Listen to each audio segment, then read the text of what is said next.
nombre es Lala. Mi nombre es Fabi. En el video pasado de haciendo slime fosforescente brillando en la oscuridad, quedamos en que le íbamos a mostrar cómo brilla en la oscuridad. Y de este video se trata. ¡Comencemos! Parte 2. Parte 2. No nos van a ver.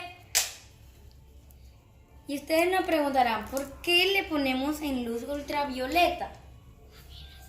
Entonces, porque en el video no se ve tanto con la oscuridad y ya. Entonces le estamos mostrando cómo brilla. ¡Oh my God! Y otra vez le vamos a mostrar como las diferencias. En la ¿con luz? Sin luz. ¡Oh, por Dios! Bueno, chicos, espero que les haya gustado este video muchísimo. Eso fue todo por el video de hoy. Denle like y suscríbanse.